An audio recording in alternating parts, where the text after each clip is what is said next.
Mirëmbrëma të nderuar shikues nga zgjedhje 2025 këtu në Blu Televizion. Fundjava në Vlorë, fundjava politike, këtë radhë foli me logon e Partisë Socialiste. Vetë kryeministri Edi Rama, njëherët edhe kryetari i Partisë Socialiste të Shqipërisë, erdhi në Vlorë dhe prezantoi 12 kandidatët për deputet për zgjedhjet parlamentare të 11 majit, 4 të listës së mbyllur dhe 8 të listës së hapur. Pikërisht njërin prej tyre në listë hapur ne e kemi sot të ftuar në studio.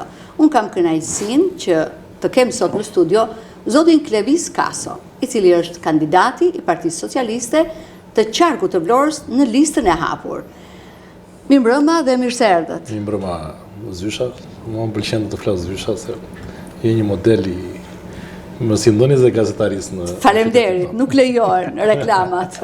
Ndërkohë që në studio unë sot jam përveç Ardi Stefës dhe me Adriatik Golemi, njeri drejtori televizionit, Blu Televizion. Faleminderit që jeni sonte. Mirëmbrëma, mirë se vjetëm. Mirëmbrëma, suksese. Faleminderit. Është për herë të parë, Klevis Kaso, apo jo, që je në këto zgjedhje që garon si kandidat? Po, është era e parë në karrierën time politike që unë jam kandidat për qarkun e Vlorës. Ndihem realisht shumë i privilegjuar, sepse e kam nisur nga klasa më e ulët në partinë ku unë aderoj, dhe hapas hapi kam arritur deri në pikën, i kam kaluar të gjitha fazat, i kam kuptuar të gjitha fazat e zhvillimit brenda një partie, dhe kam arritur në pikën që fal kryeministit të Shqipërisë, drejtuesit politik dhe enturazhit të gjerë të Partisë Socialiste, unë të jem pjesë e kësaj liste të hapur, ku më bën, siç e thashëm parë, krenar që të përfaqësoj qytetin tim, atë që unë kam lindur, jam rritur dhe jam formuar në shumë dimensione të ndryshme. Kështu që e quaj një nder dhe privilegj që në 200.000 banor që vetëm qyteti i Vlorës ka, jo me qarku, unë të jem një prej atyre që Partia Socialiste, partia më e madhe në Shqipëri, ka zgjedhur të përfaqësoj popullin e vet me politikat që Partia Socialiste ka. Ishte surprizë apo kishe një indicje që ti do ishe? Si ndodhi? Të them të drejtën, ishte ndërmjet surprizës dhe indicjes, për të thënë të vërtetën e për mos të qenë hipokrit në asnjë moment me atë që unë çfarë do shpreh dhe do flas sot për veten time dhe për situatën politike në qytet. Unë pata fatin të drejtoj 2 vjet një nga rajonet më të rëndësishme politike të qytetit, siç ishte rajoni 5. Aty u zhvillova shumë politikisht. U emërova në kryetari i bashkisë fal thirrjes dhe atë që bëri kryetari i bashkisë për të pasur në ekipin e vet. Dhe step by step ose hapas hapi më erdhi dhe oferta për të drejtuar politikisht diasporën e qytetit të Vlorës, dhe në të gjithë të periudhë të këtij arku kohor kaq të ngjeshur, por kaq të gjerë, unë kam menduar vetëm punën. Dhe puna ka qenë shumë voluminoze nga ana ime, gjë që ka sjell pa e kuptuar dhe në atë pjesën që themi surprizë, këtë kandidim të ofruar nga drejtuesi politik në momentet e fundit kur lista ishte duke u konturuar dhe duke u mbyllur. Drejtuesi politik më thiri dhe më tha që fal punës tënde politike dhe institucionale që ke kryer në qytetin e Vlorës, vlerave të tua, do kishim kënaqësinë që ti ishe pjesë e listës sonë të hapur për të garuar dhe për të potencuar votën e Partisë Socialiste për mandatin e 9 dhe për të potencuar votën personale për çfarë kam unë kontribuar në to 38 vite në këtë qytet. Ma konsumove pak a shumë se kisha pyetjen pse të zgjodhen? Pse pikërisht emri Klevis Kasos? Po në momentet e caktuar, ose në vendin e caktuar, në kohën e dur, ndonjëherë Zoti i rregullon planetet në atë mënyrë që ti je aty. Nuk kam asgjë më shumë se rinia tjetër e këtij qyteti. Prandaj them në fillim që unë jam shumë i privilegjuar që ndodhem në këto momente në listën e hapur të një nga partive më të mëdha në Shqipëri. Do doje të ishte në listën e mbyllur? Nuk besoj. Jo, realisht për të qenë komod do doja, por për të qenë luftarak, siç unë jam mësuar të jetën time që të provoj të sprovoj veten, jam shumë rehat dhe këtu ku jam dhe do ta tentoj me çdo mënyrë, me çdo forcë, me çdo njeri që ka besuar te mua në gjithë vitet e jetës time që t'ia arrij objektivit për tu për të qenë fitues dhe të katapultojmë në Parlamentin e Shqipërisë për legjislacionin e ri. Adriatik? E dëgjova me vëmendje pjesën e prezantimit të Klevisit për mënyrën se si Partia Socialiste e kishe zgjedhur atë fal kontributit dhe punës, që ai bëri, sidomos në rajonin numër 5 dhe në diaspor. Pa diskutim, Klevisi është një nga ata kontribues që ka bërë këtë punë, por dhe si Klevisi kishte edhe shumë kontribues të tjerë. Ndërkohë, Partia Socialiste kishte edhe deputeti që duam, një mënyrë për të marrë apo për të ofruar njerëz për të njëjtën për të njëjtin pozicion, pra kandidat për deputet në Kuvendin e Shqipërisë, por në Vlorë u bura re, domethënë që ka një lloj çorientimi në përgjithësi në mënyrën se si kryeministri ka vendosur të zgjedhë. Sigurisht, domethënë mund të ketë njerëz në listën e hapur apo të mbyllur, të cilën t'ia zgjedhur në bazë të kontributit, por ka edhe të tjerë të cilët nuk kuptohet pse janë zgjedhur.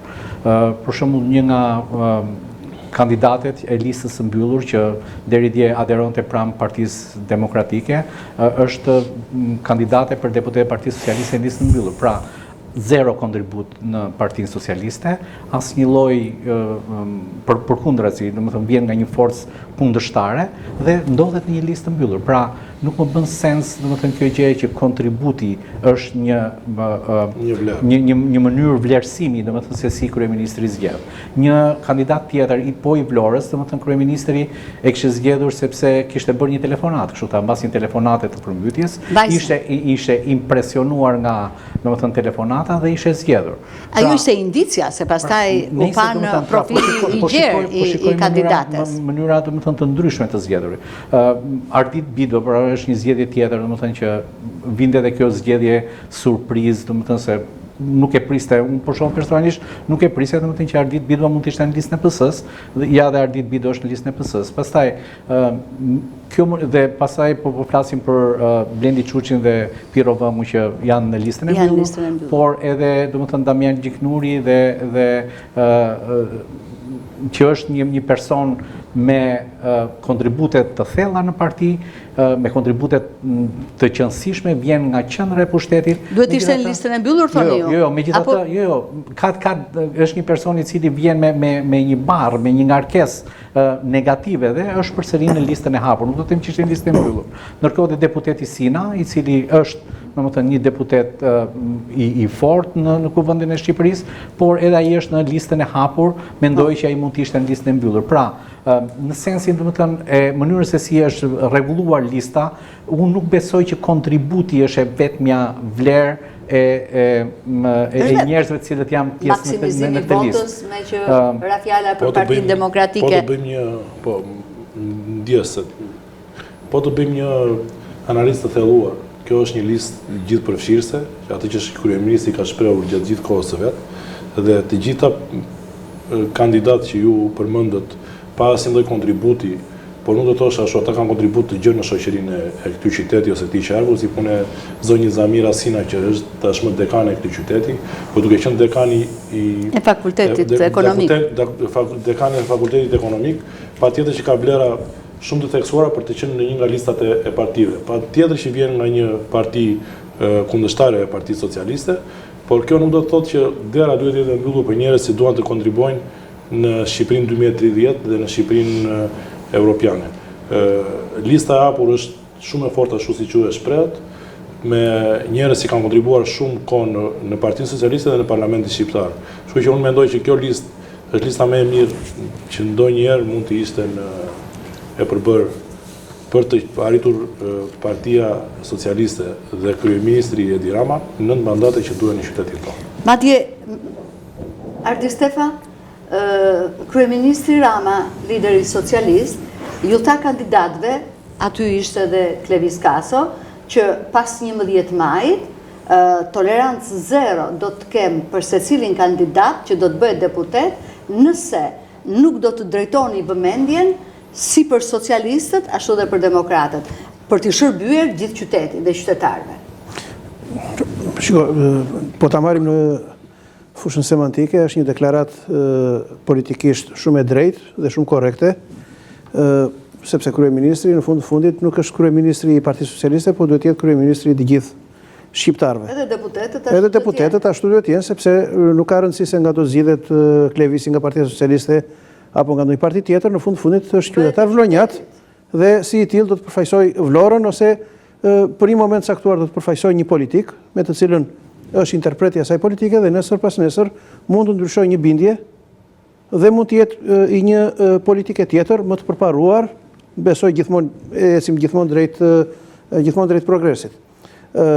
Për sa i përket asaj që edhe Adriatiku e përmendi, për punën e listës unë e kam thënë edhe më përpara, ditën që doli lista që ishim këtu në sken, thash që kjo ishte një listë në të cilën maksimizonte votën. Domethënë, unë nuk doja që të merresha pak me zonjën Sinaj, e cila vinte nga një parti dhe që unë e kam edhe mike. Vinte nga një parti dhe që nuk kishte një politikisht që nuk vinte nga një kontribut i thellë apo kontribut i madh në Partinë Socialiste. Por nga ana tjetër, unë besoj se në qoftë se do ta vinte Zamirën apo atë zonjën tjetër të telefonatës, që thatë që nuk më vjen emri në mendje tash.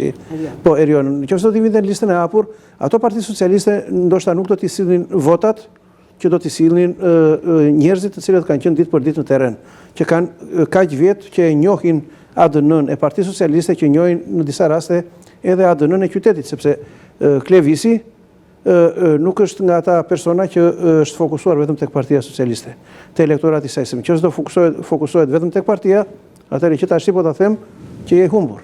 Nëse nuk do të bësh një hapje për qytetarët të majtë, djathtë të qendrës, elektorati ngri, atëherë po shanset janë shumë të mëdha që të fitosh edhe të jesh një makineri elektorale votash. Sa i përket vullnetit, Sinajt është një makineri elektorale në zonën e tij, në pjesën e lumit të Vlorës, e tjerë, ka një mbështetje shumë të madhe, por edhe këta kandidatët e tjerë, Bidua për shembull është të paktën është një djalë i arsimuar dhe i artikuluar, që besoj se do të luaj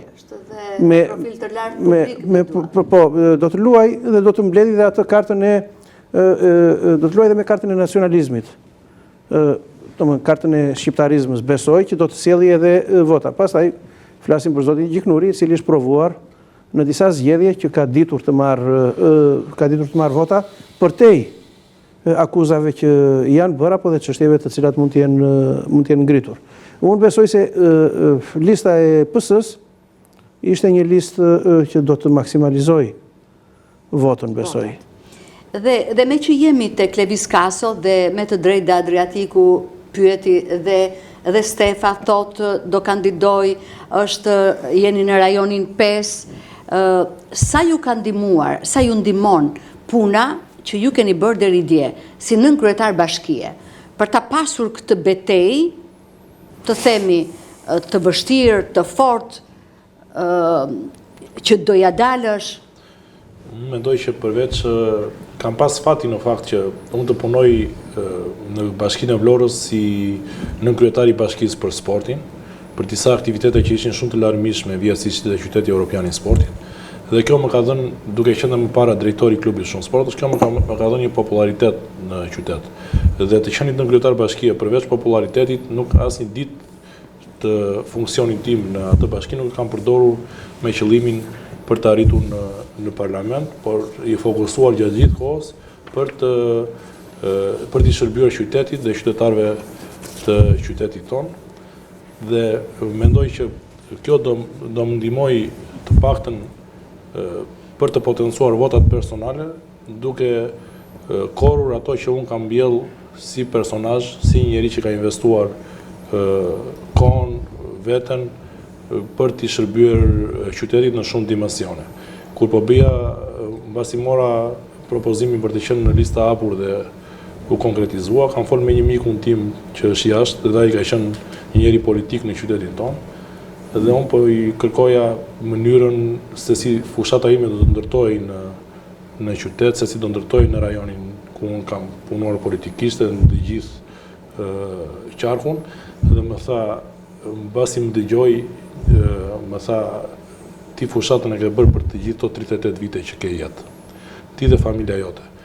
Patjetër që do kesh një fushat shumë agresive për të potencuar votën për Partinë Socialiste dhe për veten tënde, por fushatën personale unë Klevis Kaso e ka bërë gjatë 38 viteve që ka jetë në këtë qytet, duke kontribuar në dimensione të ndryshme për të mirën e qytetit tim, për qytetin ku unë po rris fëmijët e mi, dhe aty ku unë do të investoj, ose familja ime do të investoj akoma vite të tëra jete, me brezat të tjerë që do kontribuojnë si në biznes, ku ne kemi një biznes familjar, si në jetën politike të këtij qyteti ku unë jam i pozicionuar, ashtu dhe në jetën institucionale ku unë kam tashmë 10 vite që krye funksione të ndryshme në këtë qytet. Aktualisht ka dhënë dorëheqjen nga nënkryetar bashkie.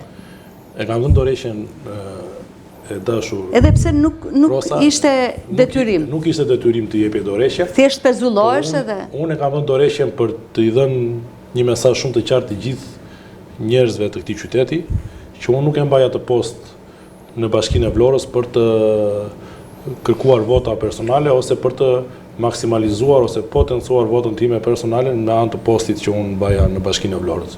Kështu që dorëheqja është shumë fair për të qenë i hapur ndaj kundërshtarëve politik, po edhe ndaj radhëve tona të Partisë Socialiste, për mos të patur aludime në kokë ose siklete të ndryshme për çdo lloj vote që mund të mendoj që Klevisi po e kërkon, meqense kodi zgjedhor është i tillë që ne gjatë gjithë kohës do flasim për to votat personale, duam apo s'duam ne, përveç se mund të jemi në një hipokrizi televizive, atëherë nëse do të jemi ashtu nuk do flasim fare për votën personale, por unë këtë dorëheqje e dhash apo stafat për të shprehur një fair play për të gjithë kandidatët e tjerë. I lirë si kandidat, dhe kaq, pa ngarkesa.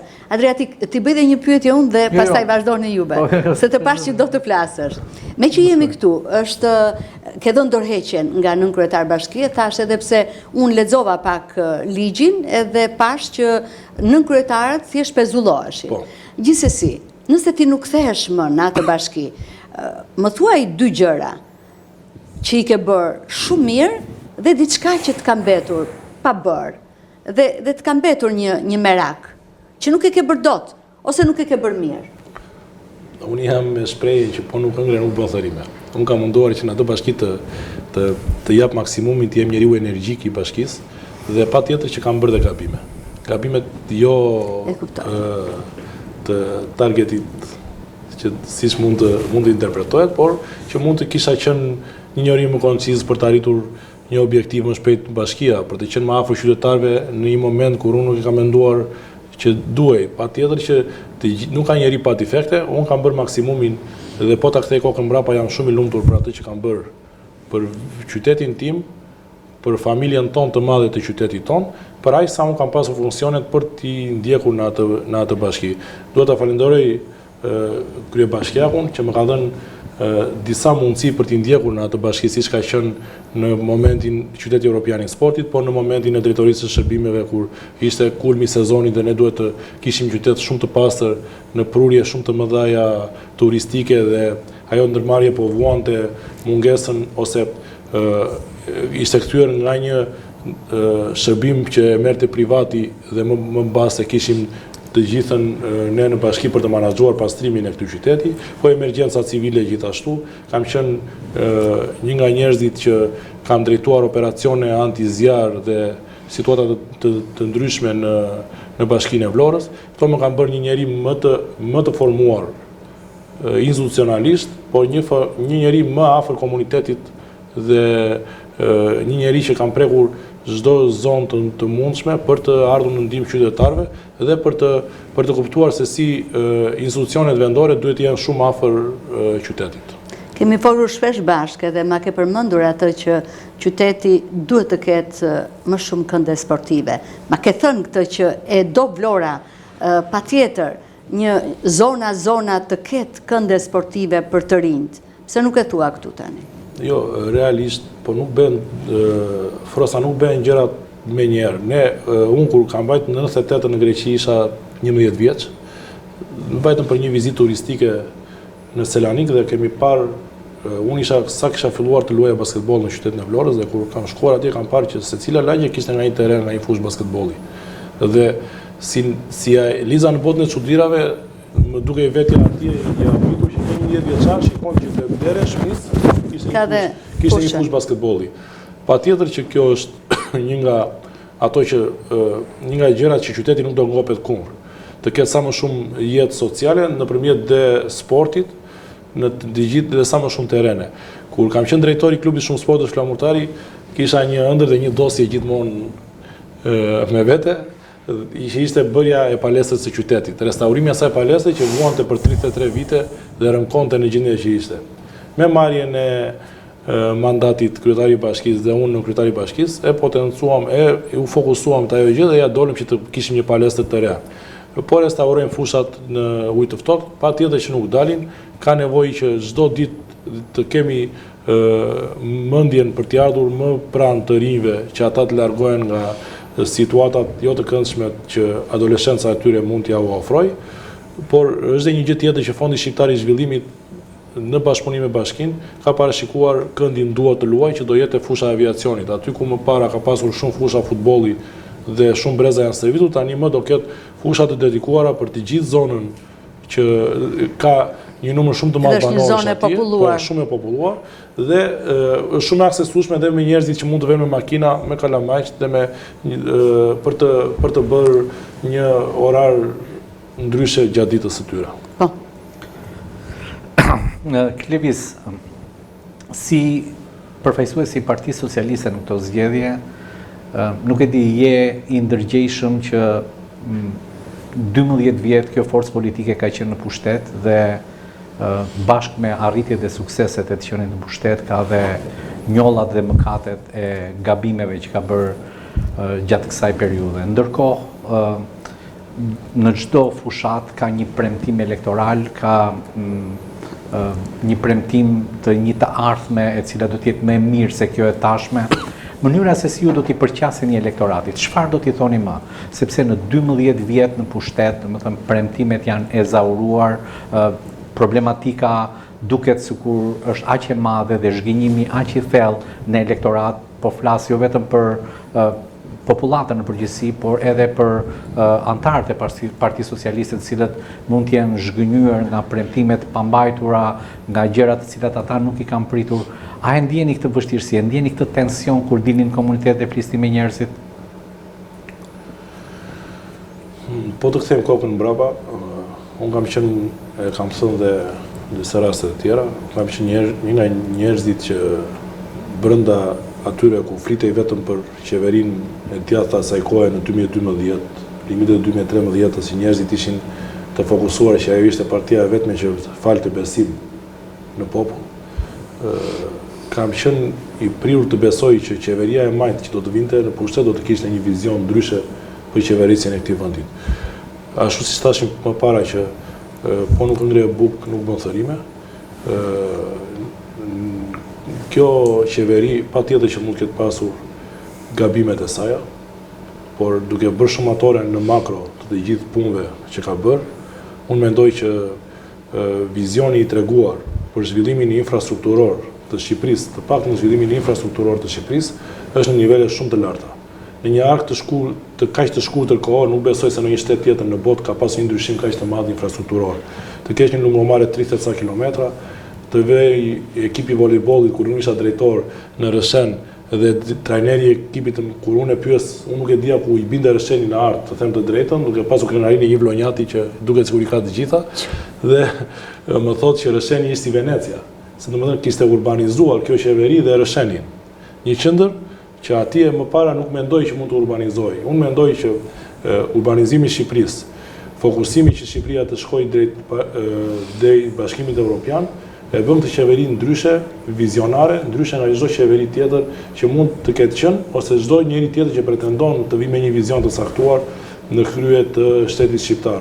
Dhe për më tepër, ashtu se siç është prehur dhe nga politikat e partisë tonë dhe të qeverisë tonë, Shqipëria ka filluar negociatat për të futur në Bashkimin Evropian në një kohë shumë rekord. Mund të thonë çfarë të duan njerëzit ose kundërshtarët që po ka ardhur koha që ne të futemi në Bashkimin Evropian, por nuk i erdhi koha Maqedonisë që në 2005 ka filluar negociatat për të hyrë në Bashkimin Evropian, nuk i ka ardhur koha Malit të Zi që në 2012 i ka filluar ato negociata dhe gjithashtu Kroacisë që i zgjatën 7 vjet negociatat për të hyrë në Bashkimin Evropian. Ju po thoni që njerëzit kur shkonin në komunitet ju thon këto?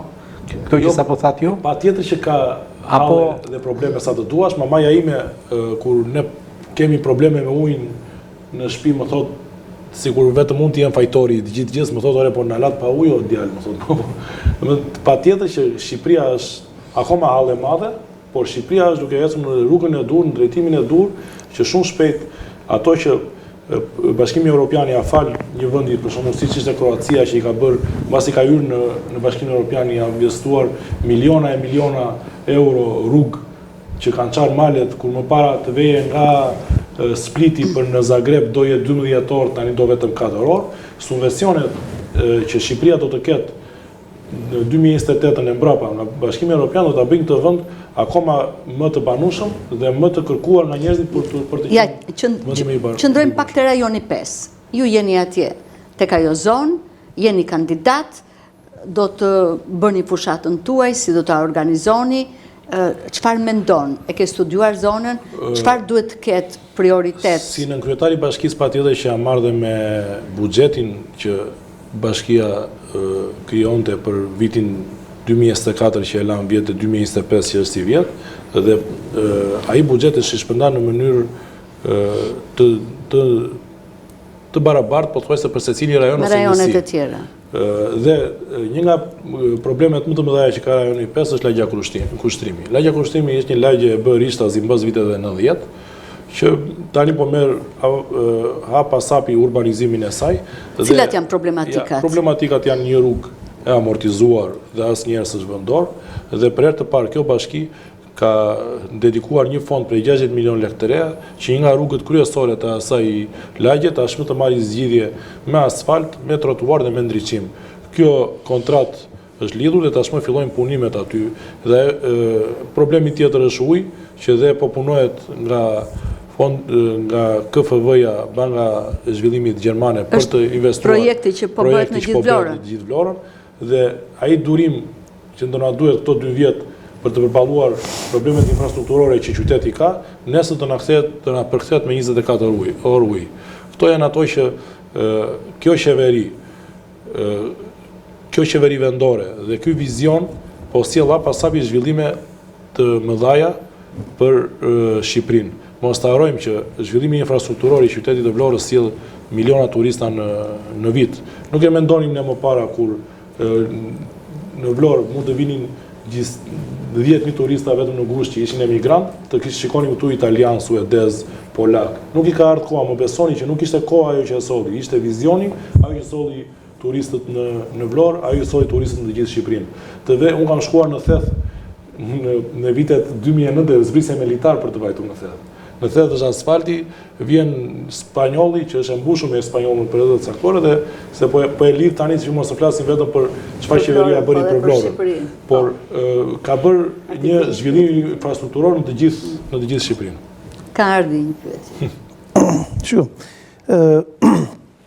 Unë do të rikthehem përsëri tek çështja e listave për të bërë këtë pyetje, sepse si Rama, ashtu edhe Berisha, 2 partitë kryesore që garojnë, nuk deri me platformat politike të tyre nuk po i paraqesin ashtu siç duhet. Po paraqesin disa platforma që do ta bëj pyetjen pak më poshtë. Ndërkohë që gjithë fokusin e tyre kanë pasur në këto zgjedhje e kanë tek makineria e tyre elektorale. Pra për të fituar, për të grumbulluar sa më shumë vota. Tani, pjesa më e madhe e kandidatëve për deputet të Partisë Socialiste vinë nga disa pozicione komode. Janë në pushtet, është normale sepse janë partia në pushtet, janë disa, si e ndjeni veten ju kur shkoni tek qytetarët në pozita të tilla komode, dhe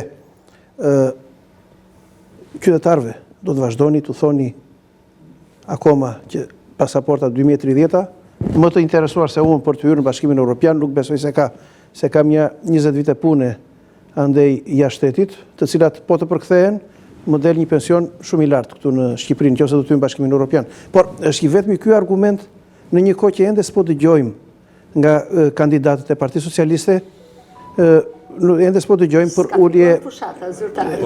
Gjithsesi, s'kemi dëgjuar për rritje pensionesh, për ulje çmimesh, për ulje taksash. Të gjitha këto gjërat janë të prekshme, por qytetarët ende nuk i kemi dëgjuar. Dhe më duket se do vonohemi ti dëgjojmë.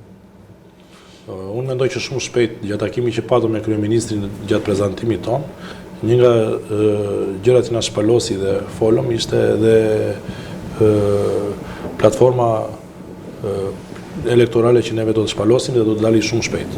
Kjo është një udhëzim i dal nga brenda partisë. Shumë shpejt do të kemi një platformë të detajuar ashtu siç e kemi pas në të gjitha zgjedhjet e kaluara, që do të flitet patjetër dhe për pensionet, por mos ta harrojmë që qeveria shqiptare ka arritur marrëveshje pensionesh me Greqinë dhe me Italinë për njësimin e tyre dhe nuk ka se si të kemi një platformë më të ndjeshme elektorale se sa Shqipëria 2030 ose se sa antarësimi i Shqipërisë në Bashkimin Evropian. Unë dua të fokusohem që ky antarësim në Bashkimin Evropian nuk sjell vetëm lehtësira në njësimin e pensioneve, në universitetet, siç e kryeministri e tha që nuk do të kemi atë taksën ekstra që fëmijët tanë të shkollohen si ekstrakomunitar. Si ekstrakomunitar, që të gjithë kemi pas të problem, por edhe një sportist, kur unë kam shkuar 20 vjeç në Monza për të luajtur atje, duhet të bëja luftë me 2 amerikan ose 2 afrikan për të qenë në ekip, sepse ne i quheshim ekstrakomunitar. Kjo nuk do jetë më ai luksi i të qenit me pasaporte europiane, po do të jetë një gjë shumë e natyrshme dhe më e rëndësishmja që është, nuk do të kemi do të kemi lehtësira shumë të mëdha për sa i përket zhdoganimeve dhe shkëmbimeve tregtare me Bashkimin Evropian. Një kamion që vjen në Vlorë duhet të ri një ditë për t'u zhdoganuar, kur letrat që ne jemi në Bashkimin Evropian kalojnë shumë natyrshëm nga një doganë tjetër dhe kamioni shkon direkt në magazin për t'u zhdoganuar. Për të qëndruar dhe për të rikthyer përsëri me argumente të tjera, kemi një hapësirë të shkurtër publicitare dhe rikthehemi përsëri në studio për të vazhduar me argumentet e tjera. Ja ku rikthyem përsëri të nderuar shikues, jemi si gjithnjë në zgjedhje 2025 këtu në Blu Televizion, ku i ftuar sot është një nga protagonistët e listës së hapur të kandidatëve për zgjedhjet parlamentare të 11 majit, kandidati i Partisë Socialiste Klevis Kaso. Që ta lidhjet me pjesën e Europës dhe pse po jepet kaq shumë theks kësaj gjë. Në përgjithësi po të shikosh fushatat e mparshme të kryeministrit Edi Rama, ai përdor në një objekt, një prompt. Domethënë për të tërhequr vëmendjen dhe për të thjeshtëzuar mesazhin e vet elektoral. Përdori dikur timonin, pastaj tepsin, tani po përdor pasaportën dhe bufin si simbole për të thjeshtëzuar mesazhin e tij. Dhe pasaporta është gjetja e radhës, është ripaketimi i një ëndre të vjetër tonës, se duam Shqipërinë si gjithë Europa, dhe po themi urdhëron në vitin 2030 tepër vonë për ta dhënë Europën. Tani nuk e duam ne më Europën. Kryeministrit dhe të gjithë njerëzve në Shqipërinë që merren me politikë, nuk u ka vajtur ndonjëherë mendje kjo gjë. Pra ne nuk duam të jemi pjesë e Europës më.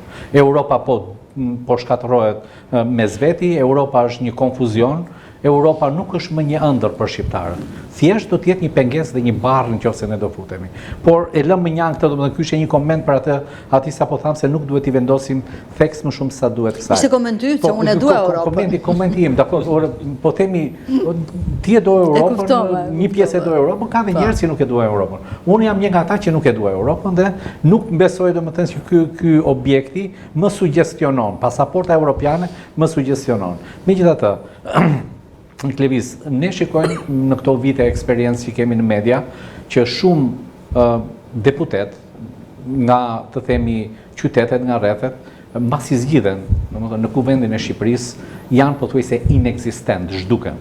Pra, ata i njeh vetëm partia dhe familja e tyre, asnjë tjetër. Ndërkohë, kontributi i tyre është pothuajse i papërfillshëm në kuvend të Shqipërisë. Po të nxjerrë statistikat pothuajse nuk flasin asnjëherë. Edhe atëherë kur flasin me salla bosh. Fshihen nëpër komisione. Duket sikur vjen në kuvend, domethënë vetëm për të ngritur atë kartonin dhe janë thjesht një numër. Domethënë, ju e keni menduar këtë gjë ndonjëherë dhe çfarë lloj deputeti presim ne nga Klevis Kaso? Presim një deputet që të ngrej kartonin, apo presim një deputet dinamik i cili t'japi kontributin e tij dhe të përfaqësoj me dinjitet komunitetin i cili e ka votuar? Si e mendon ti të ardhmen tënde në këtë drejtim? Unë, Adriatik, mendoj që dinamizmi i një personi është individual. Dhe kushdo që ka pasur mundësi t'i bëj vend vetes në Parlamentin e Shqipërisë, nuk besoj se është mohuar ndonjë. Ka pasur deputet karizmatik, ka pasur deputet të mirë formuar, intelektual dhe të thelluar në sektore të caktuar.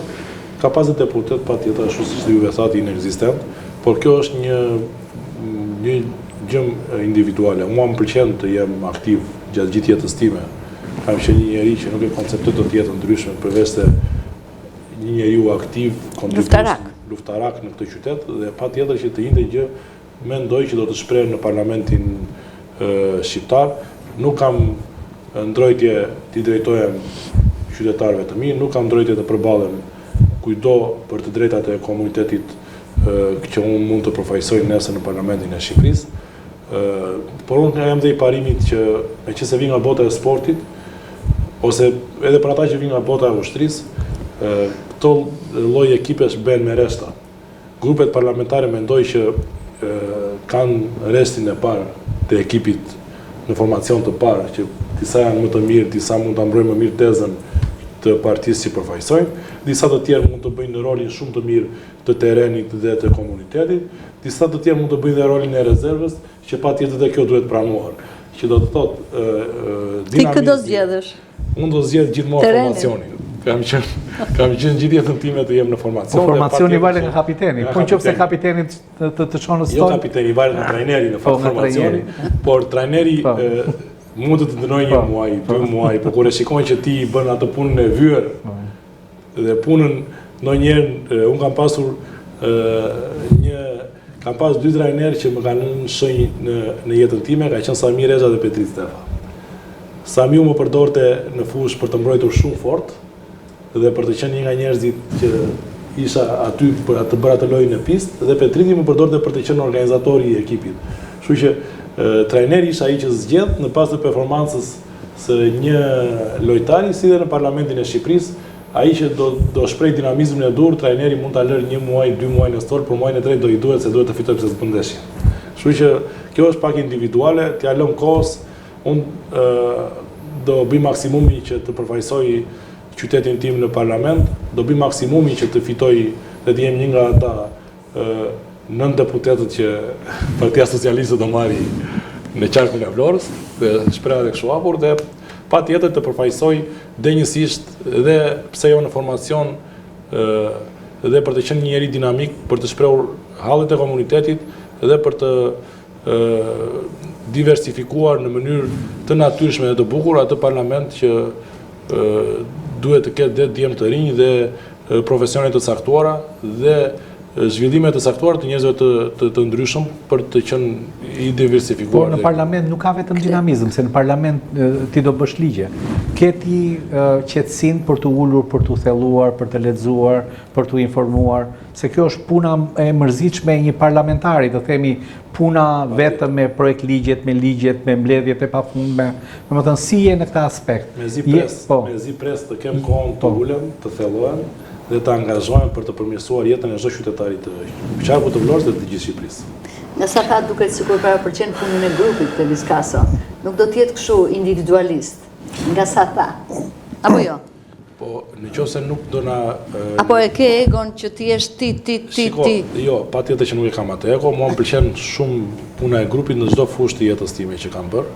Puna e grupit është ajo që bën diferencën për të patur gjithmonë produktivitet dhe për të arritur objektivat si në një punonjës i thjesht, një ndërmarrje të caktuar, si dhe në Parlamentin e Shqipërisë për të përfaqësuar komunitetet të caktuara dhe për të zhvilluar ato që Adriatiku tha, ligjet në legjislaturën e ardhshme të Parlamentit të Shqipërisë. Politika nuk është as statistika, as pronësi dhe as atribut personal. Ju pak më parë thatë që 9-3. 9 deputet Partia Socialiste dhe 3 deputet do dalin nga radhët e opozitës. Nuk është pak e rrezikshme kjo për sistemin demokratik në Shqipëri? Sistemi demokratik e vendos vota e qytetarëve të thjeshtë, dhe unë nuk mendoj që nëse Partia Socialiste ka potencialin për të qenë me kaq shumë numra të mëdha në parlament, fal një kodi zgjedhor shumë demokratik, fal një palë zgjedhjeve shumë demokratike, ne të kondicionojemi që kjo nuk është demokratike. Ka shumë parti që marrin pjesë në garë, duke parë potencialin e tyre, platformat e ta shpalosin, është vetëm ajo që ne shprehim zakonisht që është vetëm balt. Nëse një njeri nuk thot çfarë do bëj vet, ose nëse një njeri nuk është i fokusuar te kursia e vet për të arritur objektivat dhe për të arritur të maksimalizoj të mirën për atë që përfaqëson, atëre mungon vizioni dhe pse jo ne mos kemi dhe 12 nga 12 deputet. Patjetër që nuk është demokratike, por 9-3 është shumë e prekshme. Unë kam qejf të bëj analiza politike, duke qenë se jam marr ashtu siç thash, nga shtresa me ullit politikisht dhe kam arritur deri në pikën që jam tani, kam qejf që të bëj analiza politike dhe duke parë numrat e zgjedhjeve 2021-2017 dhe duke parë rolin e diasporës tani më që unë e kam ndjekur imtësisht ka 6 muajt e fundit, mendoj që është shumë e mundur që fal platformës së Partisë Socialiste të qenit më pranë qytetarëve shqiptar dhe duke parë ndryshimet e mëdha që Shqipëria po pëson kohët e fundit, unë mendoj që 9-3 është një rezultat i arsyeshëm dhe i mirë llogaritur dhe i mirë menduar nga partia jonë si forcë politike. Në të akord, të gjitha partitë bëjnë llogaritë e tyre, por mos ta harrojmë edhe një diçka tjetër që për shembull në Meksik ka 71 vjet që qeveris një parti e cila ndryshon emrin, riciklohet vazhdimisht, ndryshon sot aktualisht është Fronti Nacional Kombëtar që qeveris në Meksik, thjesht ndryshon emrin etj. Po përsëri unë kam ngul te kjo. Domthon 9-3 do të thotë se ju e keni bërë punën shumë mirë si parti, apo se ka bërë mirë punën opozita? Do të thotë të dyja komponentët luajnë një rol të rëndësishëm. Të dyja patjetër luajnë një rol të rëndësishëm dhe qeveria që ne marrim pjesë ose ne deputet të rinj po tentojmë të jemi në parlament, ka bërë një punë për mendimin tim të shkëlqyer të paktën për qarkun e Vlorës. Them të shkëlqyer ku ne mund të flasim shumë kollaj për disa ndryshime shumë bazike për jetën e qytetarëve, kur një njeri në Muradien e vjetër e kishte një pronë dhe e lëshonte me qera për 10.000 lekë të reja, tani e lëshon për 100.000 lekë të reja. Ka ndryshuar cilësia e jetës, fal një vizioni ndryshëm për këtë qytet dhe për të gjithë Shqipërinë. Kështu që këto janë nuk mund ta bëj paralelizëm me Meksikën, asnjëherë nuk kam qenë në Meksik dhe asnjëherë nuk e di realitetin e atij shteti, por di të them për realitetin që ne jetojmë. Duket sikur ka pluralizëm në Meksik sepse ka dhe një garnitur forcash opozitare tashini. Nëse në Shqipërinë e 2030-s do pretendojmë të kemi një garnitur opozite, kemi një opozitë të paaftë për të potencuar numrat e saj, sepse platforma që ata shprehin nuk është e besueshme për qytetarët. Dhe nëse ne kemi dëgjuar atë shprehjen e famshme, dhe nëse ne duam të rrëzojmë të qeveri, po kujt u japim? Mosbesimi ndaj opozitës është më i madh se mosbesimi ndaj qeverisë aktuale, dhe unë mendoj që ashtu siç edhe e kemi shprehur më para, hap pas hapi komuniteti jon po merr frytet e të mirat e veta. Kur ka ardhur, kur ka ardhur vllai im nga Amerika mbas 3 vitesh që nuk ishte shkelur në Shqipëri si pasojë studimeve dhe angazhimit shumë të madh atje, nuk gjente dot shtëpinë. Nga ndryshimet që kishin ndodhur me rrugët, me ndryshimet me Muradien, me rrugën Ismail Qemali, domethënë disa gjëra në qytetin tonë kishin transformuar për mirë. Do të thotë që janë bërë shumë punë, ka shumë punë për të bërë akoma, dhe patjetër që dhe kur kjo qeveri mos jetë më në pushtet, se s'do eci në Meksik, besoj se ne jemi një... Do të ishte e shëndetshme për demokracinë. Mund të jetë e shëndetshme, por kur të kalojmë të gjitha ato fazat që neve do të japim zhvillimin e dur këtij komuniteti dhe kësaj Shqipërie, atëherë patjetër që do po të kthesh kokën mbrapa ke bërë gabime, por gabimet kanë qenë shumë më të vogla se ato që ti ke dhënë këtij qyteti dhe këtij shteti duke zhvilluar ato më shumë. Ju pretendoni në Vlorë të merrni 9. Se çdo opozita që thotë Po patjetër, opozita thotë do marrin 5. Shiko, dakor, secili bën llogaritë e tij. Ardi, se thot Levisi do marrin 9 nuk është. Jo, unë dua të bëj, shiko, unë dua të bëj një analizë. Një parashikim dhe ti merr. Opozita nuk thotë që ne do marrim 7 me 5 ose të dalim. Shiko, opozita forcën e vetë e di, tash nuk do të. opozita. Jo, unë dua të bëj edhe një pyetje tjetër. Jo, një sekond, më një ndërhyrje do. Unë jam dakord, domethënë që opozita nuk është në formën e saj më të mirë, por nuk është në formën e saj më të mirë jo sepse, domethënë, opozita ka diçka që nuk shkon me opozitën. Nuk është formën e saj më të mirë sepse opozita është e goditur, është e kafshuar dhe është e traumatizuar. Shiko, Nisër eventesh Adriatik, këtu do të ndërpres. Kanë lidhje me intrigën politike të Tiranës dhe me futjen në ekipin e kundërshtarit për ta çorientuar. Këtu unë do të ndërpres. Shiko, opozita në këtë gjendje që është sot, në këtë gjendje mirane që është sot, është ashtu siç e do Edi Rama. Dhe është investimi më i mirë i Edi Ramës. Nuk është ashtu si e do Edi Rama. Edi Rama e do, mirë e bëri, po ashtu e do. Një investim në kamp dhe Vlora është qyteti më i pastër, domethënë ku e shikon këtë në veprim. Pra, vetë zonja Zamira, më falni, Sina, është një shembull i kësaj, domethënë se si, domethënë nëpërmjet një artifice, një manipulimi, domethënë të qartë dhe të hapur, ai çorientoi dhe dha val nervozizmi në opozitë. Dhe opozita për mendimin tim u shpreh shumë akoma më keq se sa. Po takimin me të rinjt? Këtu po deshe flasun sepse e njoh situatën nga brenda. Takimi me të rinjt, domethënë ishte kjo gjë, që dha domethënë val nervozizmi te opozita dhe opozita me pa të drejtë filloi të shante, domethënë me një gjuhë shumë të ulët të vetët. Domethënë që edhe kjo është e papranueshme. Ai dha sinjalin që në Shqipëri kushdo është i bleshëm, kushdo është i ndikueshëm dhe unë kam mundësinë dhe bëj këtë gjë dhe i dha dhe një nuk e marrin dhe të blershëm. E marrin përtej së majtës, përtej të djathtës. Rama e ka kaq vite përtej së majtës dhe të djathtës. Po këto teori budiste përtej të majtës dhe të djathtës, përtej të mirës dhe të keqes. Jo, teori patriotike mendoj unë. Një njeri që do që këtë vend ta ketë, ta shikojë gjithmonë mirë, nuk i ndan njerëzit nga bindjet politike. Dhe kjo është një gjë realisht shumë vizionare për një lider i drejtor në një vend. Si e komenton ti, jo me fanatizëm. Takimin me të rinjt? Shiko, takimin me të rinjt, sepse me atë takimin u abuzua shumë.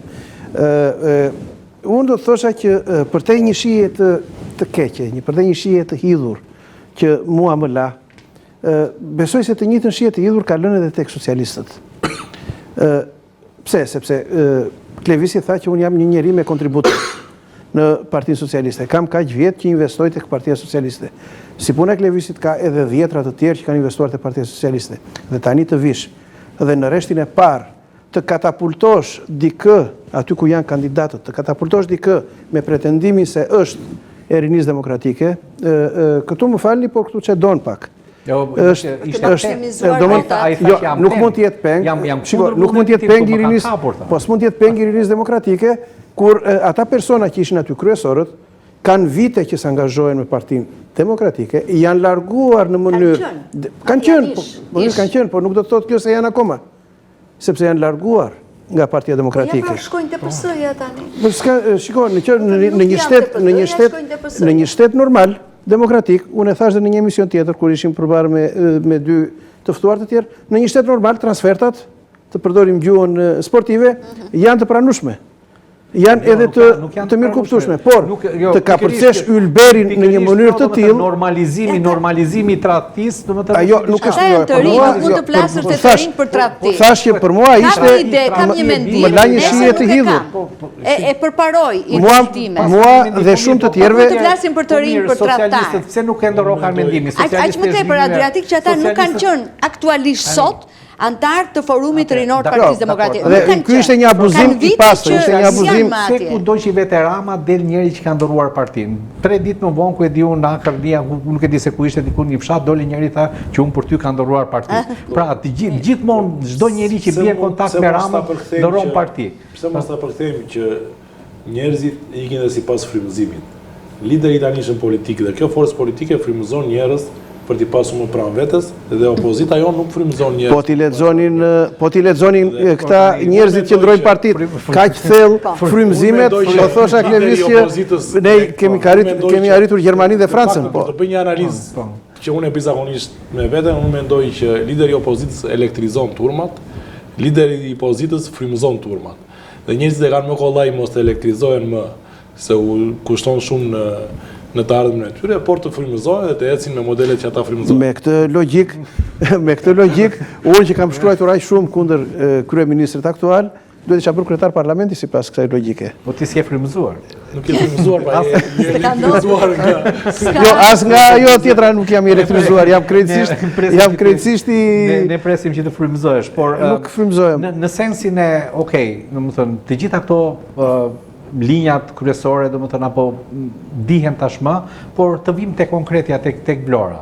Pra, kontributi juaj për Vlorën, cili do të jetë dhe ku do të ndryshoj, sepse të themi nga kontributi i një deputeti të lëvizjes bashkë, apo nga një i deputeti të nismës Thurja, apo mundësia, apo qoftë i PD-s. Ku mund të ndryshoni ju për kontributin që mund të jepni për Vlorën nga ata? Ekipi jonë bën diferencën. Patjetër që unë s'jam më i miri i qytetit, nuk jam njeriu më i pagabueshëm i qytetit. Të gjithë kanë të metat të veta, të gjithë pretendojnë të zhvillohen dhe të rriten për të bërë më të mirën për komunitetin dhe për veten e tyre. Ekipi jonë është ekipi i dur për të qenë në parlament deputetët që do përfaqësojnë të njësisht forcën e tyre. Unë personalisht do të flas për Klevis Kason, jam i djalë i lindur dhe i rritur një nga lagjet më të vjetra të qytetit, e shikoj dhe jam i lidhur emocionalisht me këtë qytet, jam i lidhur si fëmija me nënën me këtë qytet, e dashuroj qytetin, gjithë jetën time kam dashur të dashuroj këtë qytet dhe nëpërmjet punës dhe kontributit tim që unë jap për qyteti ku marr pjesë. Jam fanatik i Vlorës në zhvillimin e saj, e dua këtë dhe do ta shpreh dhe do ta potencoj në çdo funksion të mundshëm që do kem shtetëror dhe jo vetëm. Po ndonjëherë fëmia është i pamundur të bëjë për nënën e tij. Nga si mund të jesh ti në kushtet që të bësh diçka për nënën tënde? Do të nga e di që do jesh në këto kushte nëse do jesh deputeti i Kuvendit të Shqipërisë, që mund të bësh diçka për Vlorën. Se shumë deputet ka pasur Vlora, edhe shumë mund të ketë, por nuk është e thënë që dikush të ketë kontribuar konkretisht për Vlorën. Po gjithë secili kontribuon sipas mënyrës së vet. Për shembull, mund të identifikosh për shembull 5 problemet kryesore të Vlorës. Ta bëjmë më të thjeshtë, Klevis, unë do thosha, ke gati 2 vjet në drejtim apo jo? Jam një vite, më shumë se një vite gjysmë nën kryetari i bashkisë. Pa shkuar pra 2 vite nën kryetari i bashkisë.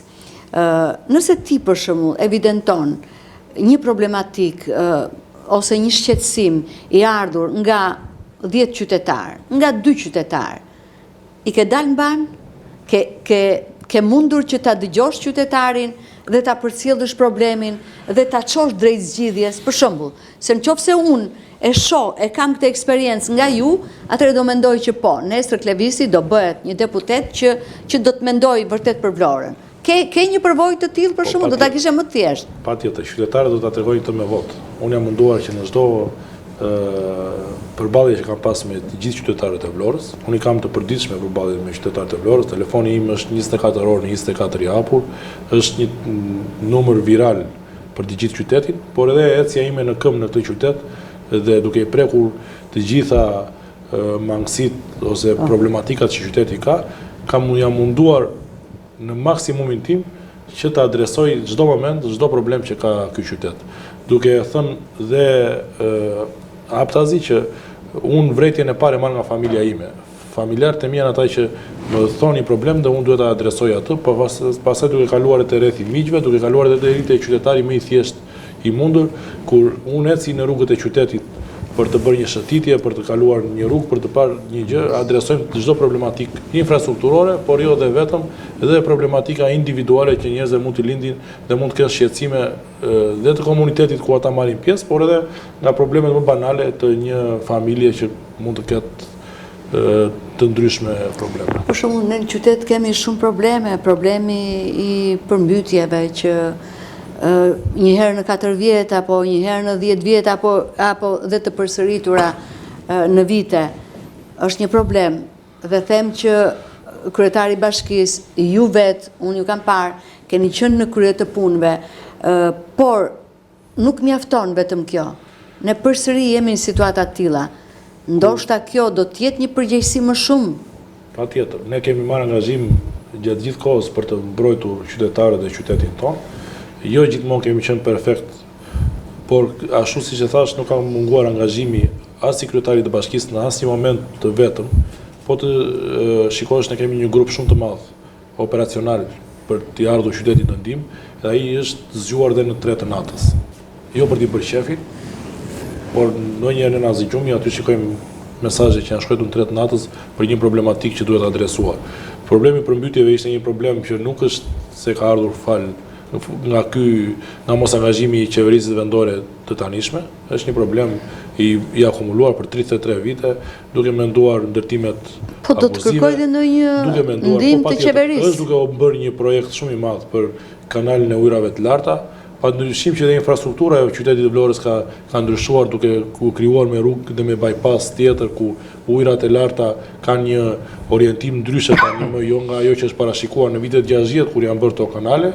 Ne po bëjmë maksimumin për pastrimin, mbarvajtjen dhe ardhjes në ndihmë të gjitha zonave ku kanalet mund të jenë problematike dhe nuk besoj që ajo përmbytje që na ndodhi do të përsëritet më në qytetin tonë, duke marrë parasysh që qytete që janë lokomotiva të ekonomisë botërore përmbyten në mënyrë më masive se sa na ndodhi neve në qytetin tonë, duke parë që në qytete si Bologna ose qytete si Milano nga përmbytjet ka pas dhe viktima. Dhe ata duhet të mendojmë ne që po jetojmë Vlorën e tanishme, që ata para 200 vjetë duhet të kishin një nëntok me kanale shumë funksionale. Kështu që për mos të menduar vetëm negativisht, unë mendoj që Bashkia Vlorë me në krye kryetarin e bashkisë janë në funksion të qytetarëve dhe në angazhim maksimal për t'i ardhur në ndihmë çdo problematiku që ne na është adresuar deri më dje që unë kam qenë kryetari i Bashkisë së Vlorës. Në qoftë se do të bëjmë një analizë, mund të ketë njerëz që mund të jenë gjeni politike ose gjeni drejtimi institucional, por në momentin që ne jemi, e rëndësishme është që jemi të angazhuar 100% për të bërë maksimumin për këtë qytet. Dhe lidhja emocionale nuk e bën dot ndryshe këtë gjë. Unë mendoj që ka disa problematika të cilat janë të vjetra, të thella, komplekse për t'u adresuar qoftë nga një administrat apo nga njëri vetëm. Ne në Vlorë përballemi me problematika të cilat janë të tanishme, për shembull projekti madh i ujësjellësit të Vlorës që janë shqyer rrugët e Etej dhe kanë krijuar parehati, jo komoditet, por dhe vështirësi në lëvizje për shumë njerëz, për njerëz të cilët mezi lëvizin, për shembull njerëzit me aftësi ndryshe apo domethënë për njerëz të tjerë që kanë urgjenca. Problem tjetër është fusha e mbetjeve, probleme të tjera është zhvillimi turistik apo ndërtimet, problemet janë ndarja e plazheve. Pra, lista e problemeve mund të jetë shumë e gjatë. Problemet janë shumë komplekse, ndonjëherë mund të gërshetohen edhe me njëra tjetrën. Nuk është, ne e kuptojmë, domethënë qoftë dhe si gazetar, qoftë dhe si qytetar, domethënë që nuk është në dorë të njeriu, por është një kompleks njerëzis dhe një kompleks institucionesh që duhet të funksionojnë.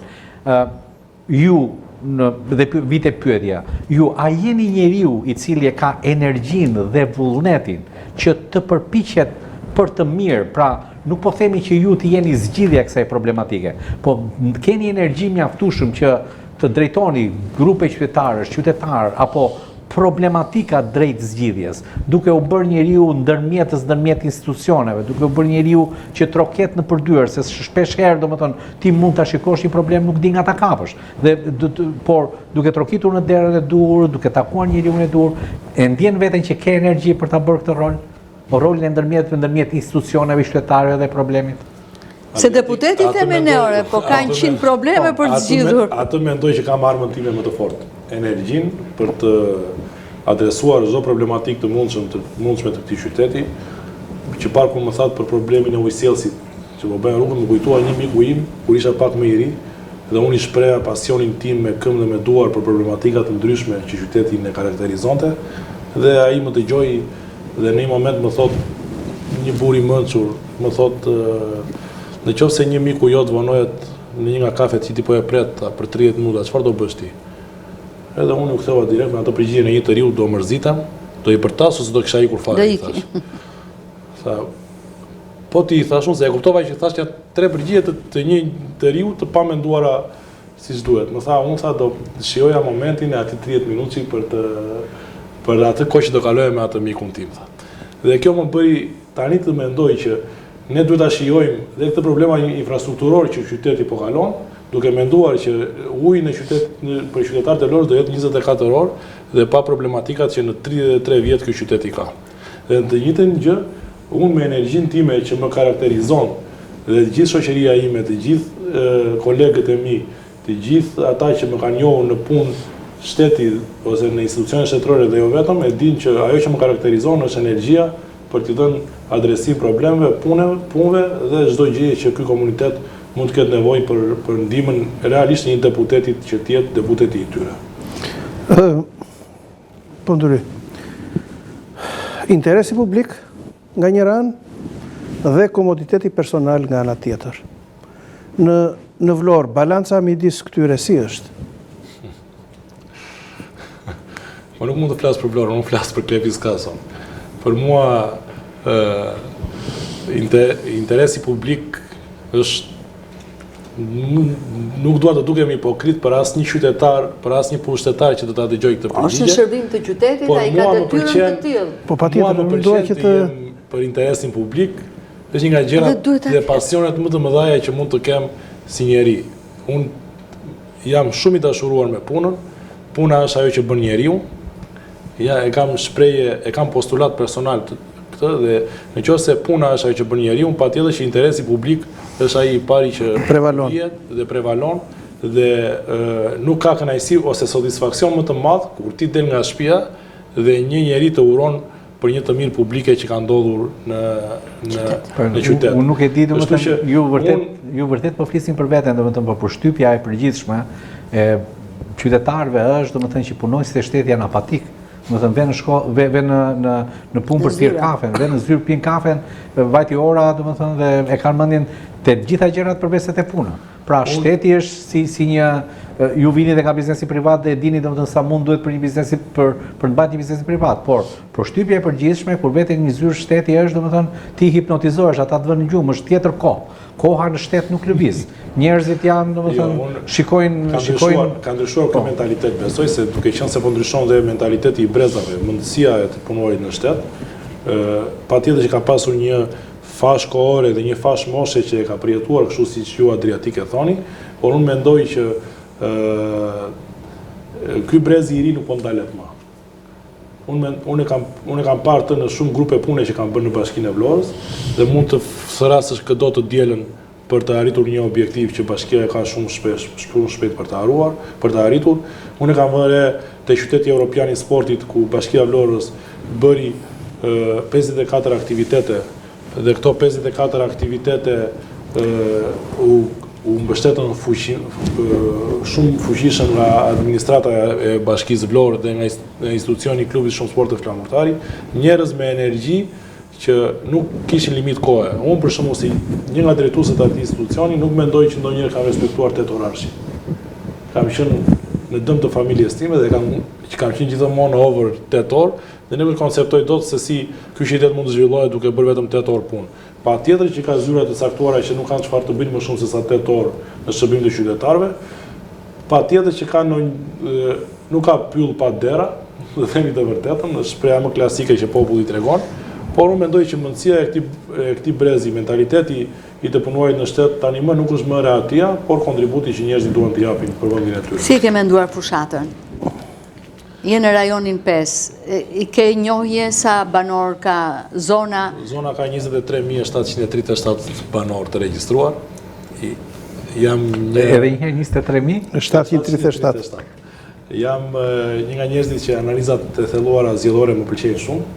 Ka 5.000 në zgjedhjet e fundit 5.300 pak votues të vajt dhe 3.000 diçka votues të djathtë ose votues të opozitës, gjë që është një rajon me potencial shumë të madh për Partinë Socialiste, si gjithë rajonet e tjera. Është një rajon që nëse do me kalimin e kohës ato vepra infrastrukturore që janë premtuar do të bëhen dhe patjetër do të bëhen, siç është ajo lagjes kushtrim që unë shpjegova dhe shumë punë të tjera. Është një rajon që mua më një personalisht se jam lindur dhe jam rritur aty, kam punuar politikisht aty, kam pas një nga bizneset e familjes aty dhe ndjej si një nga rajonet që të përqafoj kandidaturën time për deputet të Parlamentit të Shqipërisë. Ka gjasa të prishet raporti aty, 5.000-3.000? Unë mendoj që me votën e diasporës, me analizat që unë kam bërë, mund të potencohet të thyes çdo rekord i mundshëm i Partisë Socialiste në këto momente në atë rajon. E shpresoj këtë gjë sepse do jem drejtuesi politik atij rajoni, por unë kam Orikumin, një nga sfidat e mia të reja politike, që më është dhënë si angazhim nga drejtuesi politik që të kujdesem dhe të jem drejtues politik dhe në gjësinë Orikumit. Dhe kjo patjetër më bën shumë të lumtur që unë të provoj eksperjenca të reja dhe të shikoj një hapësirë tjetër për të qenë një nga deputetët që përfaqësonte një nga zonat më rivjerat e qytetit tonë më të bukur. Mund të ndërhyj këtu Frosina një sekond? Atëherë, ju është në dy aspekte, dy aspekte pyetja ime e para. Gati 23.387 votus në rajonin numër 5, nga të cilët dy partit PS-PD kanë 8.000, domethënë diçka 10.000 arrim total. Domethënë aty gati 1/3, diçka më shumë se 1/3 votojnë.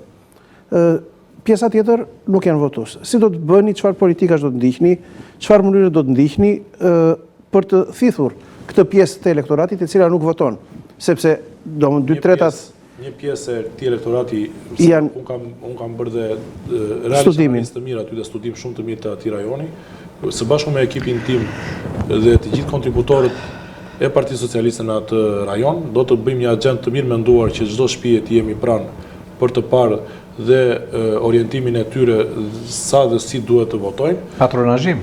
Jo patronazhim. Patronazhimi për mua nuk është turp. As censusi i bërë një partie për të parë ku e kanë veten e tyre dhe sa vota mund të potencojnë, është si një ide biznesi që ti po e bën, por pa bërë... Patronazhim quhet kur ka mekanizëm dëshkimi për ata që nuk votojnë. Jo.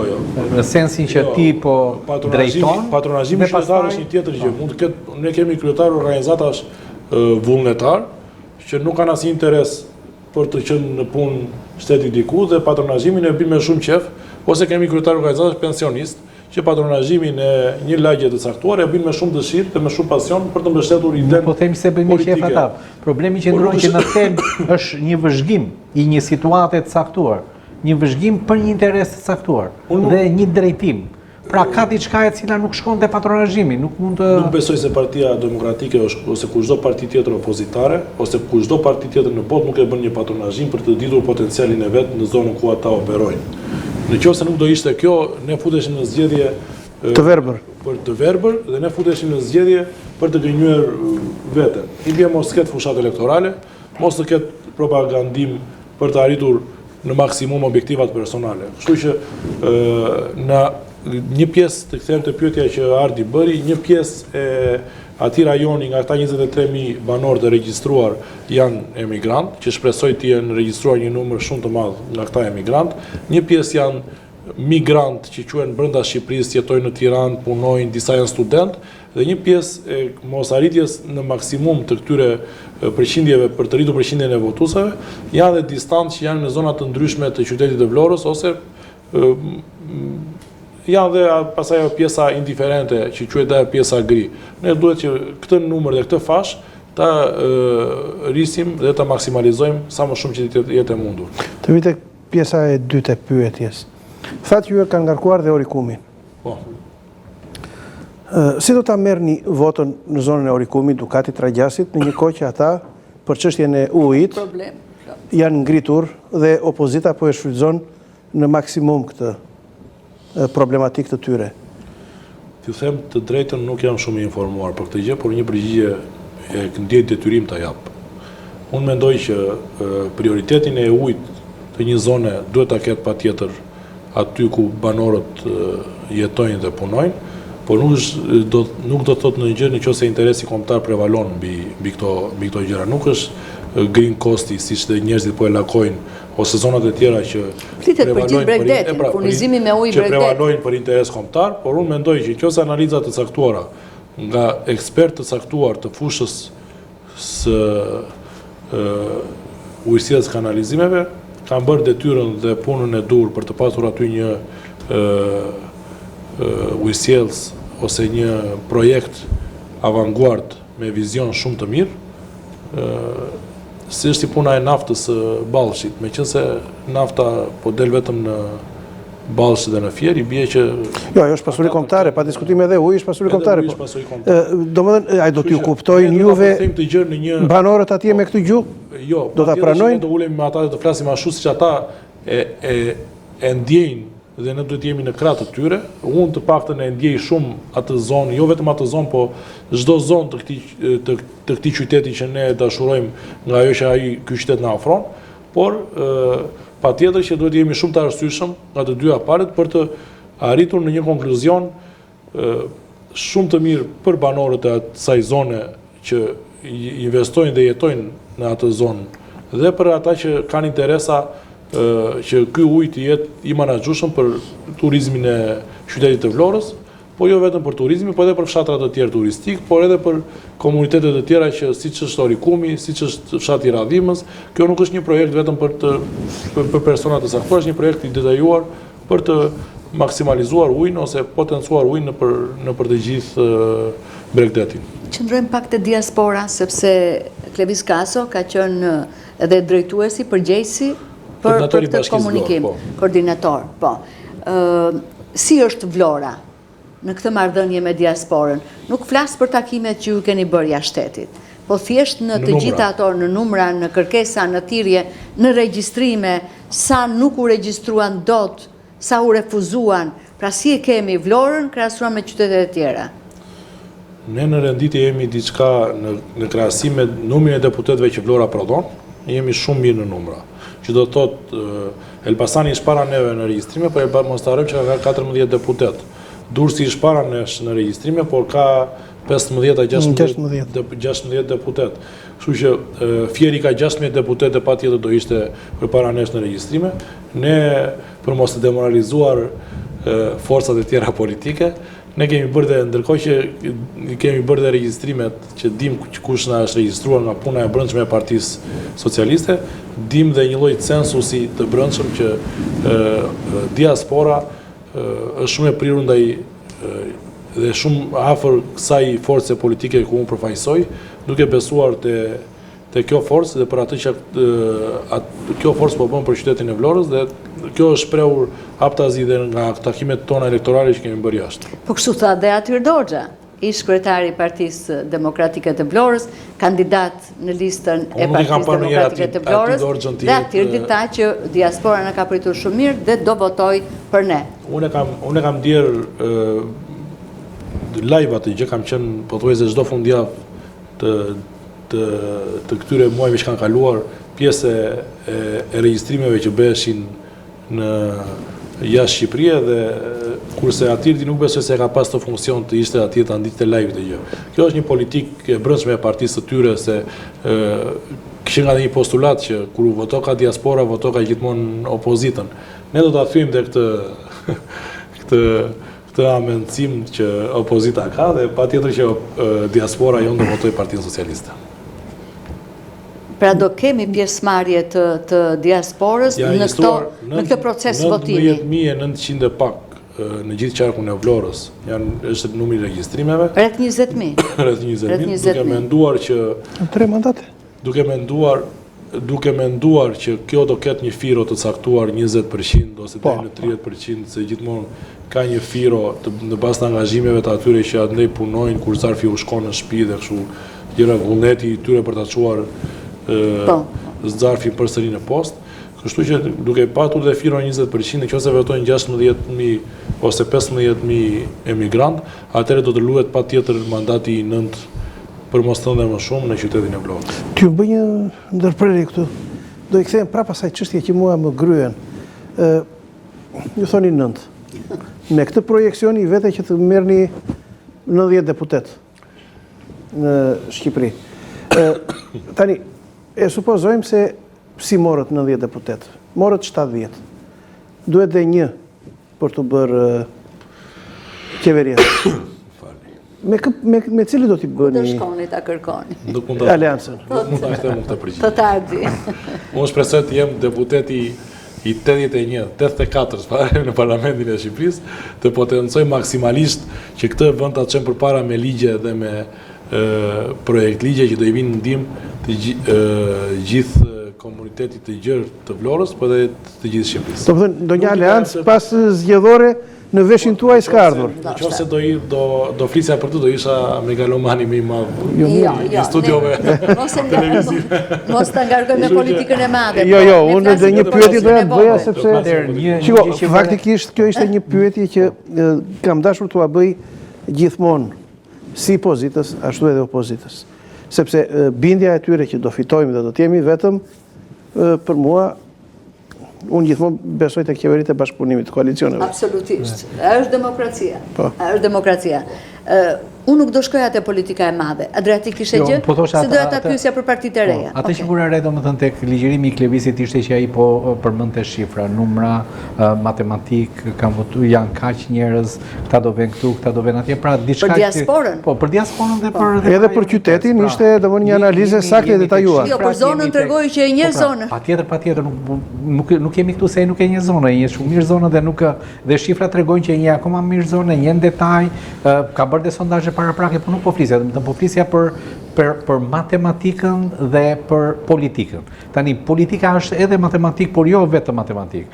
Tani, sepse ka një lloj nonsensi, domethënë, shumë njerëz janë larguar nga Shqipëria dhe një nga arsyet është për një jetë më të mirë dhe një arsye tjetër e kësaj për një jetë më të mirë se një jetë të mirë nuk e siguron dot, domethënë ky pushtet, kjo qeveri apo kjo mënyrë se si menaxhojnë apo ecin punën këtu. Tani, si mundet domethënë që ky largim kaq i madh, ky largim në masë të prodhoj kaq shumë vota për partinë të cilën janë larguar. Pra ne u larguam nga ju na gjetët edhe atje na morën votën prapë. Domethënë kjo për mendimin tim nuk bën sens nga pikpamja e logjikës domethënë të njerëzve. Sigurisht, domethënë edhe kategoria e njerëzve që janë në mërgim, ne jemi të qartë është e ndryshme.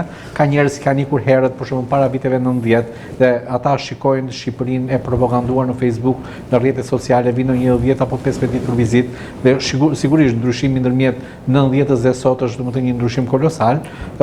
Ne mendojmë që është fal kohës, ju mendoni që është fal udhëheqjes dhe qeverisjes Partisë Socialiste të punëve të vendit, por megjithatë domethënë kjo nuk më bën sens se para pjesa e domethënë si diaspora e zhgënjur mund të votojë për Partinë Socialiste. Pjesa tjetër është domethënë nuk e di sa është matur niveli i zhgënjimit në vend. Partia Socialiste gjithmonë ka pasur atë të trashëguar atë pjesën e unitetit, të qenit një trup, të qenit domethënë bashkë, pavarësisht qefmbetjeve, në momentin e fundit i ka sheshuar ato 4 mbetjet që mund të jenë dhe nuk kanë dalë njerëz të cilët bëjnë deklarata ku e di unë të forta deklamative si Dash Sula, jo i put këmbët të Berishës, jo bëj këtë. Pra, gjithçka është qetësuar, gjithçka është mbajtur në shtëpi, asgjë nuk është nxjerrë në pazar në sensin dhe e ka dhënë këtë shembull. Megjithatë, prap nuk besoj që të gjithë socialistët janë të kënaqur, çdo njeri që ka pasur të bëjë me këtë qeverisje pavarësisht vendit dhe pozicionit. Ndërkohë, domethënë, duhet llogaritur dhe humbja nga presioni. Presioni është shumë i madh sepse domethënë për Edi Ramën këto janë zgjedhje jashtëzakonisht shumë të rëndësishme, individualisht të rëndësishme, sepse domethënë nëse aty i shket sado pak këmba, i gjithë struktura që e ka ngritur domethënë dihet ku përfundon, armiqtë e tij janë në pikën domethënë që nuk lëshojnë më pe dhe domethënë dhe politika është militarizuar, agravuar deri në një pikë maksimale. Dhe domethënë pikërisht këta njerëz të cilët kanë këtë presionin për të marrë vota me çdo kush, domethënë është një presion që deri diku duhet të shedoj. Ka njerëz që do t'i mërzisi ky presion, ka njerëz që do thyhen nga ky presion. Një gjë tjetër është domethënë që dëgjova tani nga Klevisi është që i kanë dhënë orikumin. Për mua domethënë nuk duhet ta kisha marrë orikumin. Orikumi është një kurt për ty. Nuk të intereson të vesh në orikum, se nuk di çfarë të vesh në orikum. Domethënë është e vështirë sepse në atë zonë domethënë ka një problematikë e cila është jashtëzakonisht shumë e madhe, shumë e fortë, shumë e mprehtë sepse njerëz të cilët kanë votuar 88%, 19% për Partinë Socialiste, Partia Socialiste tani po merruin. Dhe kjo do një shpjegim shumë të fortë, shumë të thellë. Dhe kushdo që të ka çuar atje nga partia të ka çuar për dështuar. Duhet ta kthesh mbrapa, faleminderit shumë po mbajeni për vete. Nuk e di. Mua pëlqejnë sfidat e detyrat që më ngarkojnë Adriatik. Analiza jote mund të ishte deri diku e saktë, por realisht është një nga sfidat që ose unë si natyrë asnjëherë nuk them jo. gjithmonë sfidat më pëlqejnë t'i kthej dhe t'i përkthej në fitore më pas, por duke pasur dhe arsyen me vete. Unë do të thosha që nuk besoj se emigrantët ose lëvizja demografike tani më është duke parë dhe globalizmin që po karakterizon botën, është një gjë që nuk mund ta shmangim asnjë qeveri, edhe me shkop magjik të ishte në vendin tonë. Ne kemi vende si Vjena me 1000 vjet qytetërim dhe nuk mund të ndaloj vajzën time të tentoj të studioj në Vjenë dhe më pas aty të vazhdoj të zgjedhë të jetoj. Unë kam qenë në një nga vizitat e mia në Amerikë, në një nga poltronat në gjitur të mia, kishte një austriak djalë i ri që ishte shkolluar në Austri, por puna që kishte gjetur ishte në New York. Dhe ai i pëlqendai shumë jeta e Manhattan, sa që nuk Austria i dukej si fshat. Kjo është një nga, nuk po të them që në Vlorë, në Shqipërinë e tyre 30 viteve njerëzit kanë ikur se kanë dashur të emigrojnë për të ndryshuar disi dhe qasjen e bukurive ose jetës atyre, kanë emigruar për halle dhe probleme shumë të mëdha, por kjo ka qenë e ardhur hap pas hapi që nga vitet 90 dhe deri tani më, që nuk besoj se shumë njerëz që janë të pozicionuar në punat e tyre, bizneset e tyre, vizionet personale për të ndërtuar një gjë për familjen e vet, të tentojnë përsëri të largohen në mënyrë masive nga ky vend kaq i bekuar nga natyra. Dhe atë që unë do të shpreha si Klevis është që ne të maksimalizojmë kontributin ton gjithë secili qytetar për të arritur maksimumin e këtij vendi dhe për të patur pritshmëritë që ky vend na jep. Ne nuk mund të kemi pritshmëritë që Gjermania u fal qytetarëve të vet, por avash te fëmijët tanë duhet të vijë kjo pritshmëri natyrshme. Kështu që të gjithë të kontribuojmë për të arritur këto objektiva. Unë jam gjithmonë që fal kërkoja te vetja dhe të gjithë ne duhet në një farë mënyre të jemi ata që e frymëzojmë këtë vend ose frymëzojmë njëri tjetrin për të ecur përpara dhe për të patur vëmendjen e shtuar ndaj vendit tonë. Po, megjithatë sfidë më e madhe, si thot Adriatiku, të mbetet Orikumi. Po, unë mendoj që të jep dorë dhe të qenit ish nën kryetar bashkie, që besoj ke kontakte me zonën, ndoshta edhe projekti i ujësjellësit do të zbërthehet tek qytetarët. Ç'është ky projekt? Pse po shkon uji? Po, a do furnizohet vetë zona? Nuk do t'ju merret gjithë uji, apo do t'ju merret gjithë uji? Të gjitha këto janë vetëm për t'u parë, po fushata është në prag, është gati për të filluar. Këto siç duket që kanë sfidat e Klevis Kasos. Për mua është një sfidë shumë e bukur. Kam shumë miq në Orikum. Antarët e Partisë Socialiste atje janë shumë të dashur, po edhe komuniteti i biznesit aty, i komunitetit të thjeshta të asaj zone është shumë mikpritse. Dhe do thoja që me arsye timin e përbashkët për këto objektiva që qeveria shqiptare dhe ka për komunitetin e asaj zone, besoj do arrim në atë që ai 85% që ka qenë do të ripërsëritet në të mirë të atij komuniteti për Partinë Socialiste. Jo, sidomos me projektin e ujësjellësit, me atë besoj do punuar që të bëhet vërtet diçka pozitive, jo thjesht marrësh vota, për të bërë diçka vërtet për atë komunitet, apo jo? Sepse ata jo më lart, po një javë para ishin përsëri në një protestë. Po edhe dje ishin në protestë. Unë mendoj domethënë që çështja e ujësjellësit domethënë është komplekse, sepse një varg institucionesh janë vënë domethënë në lëvizje për ta bërë atë.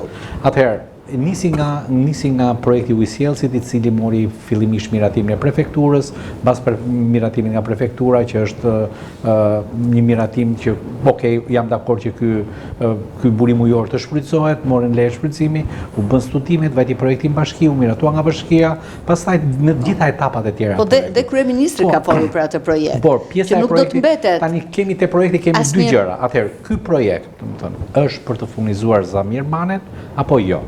Pra e para. Domethënë, sepse e gjitha është fokusuar te kjo, e gjithë luta është fokusuar te kjo. Është një sekondë ta mbaroj. Është Bregdeti, s'kemi pse flasim me emra. Do furnizohet Bregdeti. Një sekondë ta mbaroj forca. Pra, në përgjithësi, domethënë, të djathtë, jo Partia Demokratike, po partitë e tjera të vogla, ku e diun, Adriatik Lapaj, partitë e tjera, thonë domethënë që kjo ose do shfrytëzojnë, shfrytëzohet për të furnizuar pikërisht këtë njerëz. Por sa e vërtet është kjo? A është e vërtet që po furnizohet ky njerëz, apo po furnizohen disa fshatra, apo po furnizohen sepse për shembull po të themi Zamir Mana, a ishte njeriu që ka ndërtuar pjesën më të madhe të palasës? Në këtë moment, pjesa më e madhe e palasës, Zamir Mania e ka shitur. Pra, po furnizoni Zamir Mania apo këta që e kanë bler? Pra që këtu do të thënë bie kjo narrativ që këtu po furnizohet Zamir Mania. Po furnizohen dhe fshatrat të tjerë, shumica e objekteve që po furnizohen janë të shqiptarëve që kanë bler privatisht. Kujti, unë mund të kem bler një pallat tek një ndërtues në Vlorë. Në Vlorë ai objekt njihet si objekti i ndërtuesit, njihet shpeshherë me emrin e ndërtuesit, por nuk është ai pronari i atij objekti, jam unë që e kam bler. Pra, këtu bie domethënë ajo narrativa që ky po furnizon domethënë një emër të veshëm. Unë mendoj se në të gjithë çështjen e këtij ujësellësit, pa dashur që të armiqësohemi dhe me pjesën andej me banorët e atyre zonave, ka një logjik e cila është logjik ekonomike, ashtu siç ka edhe një logjik tjetër e cila është një logjik sempliste. Ai tjetri thotë mua po merr ujin. Në një kohë që logjika ekonomike thotë që ky ujë do të vejë diku pa u marrë gjithë, tek ty do të vejë diku tjetër ku prodhohet ose investohet dhe sjell dhe shteti vjel disa taksa më shumë etj etj. Domethënë, nëse arrihet një balancim midis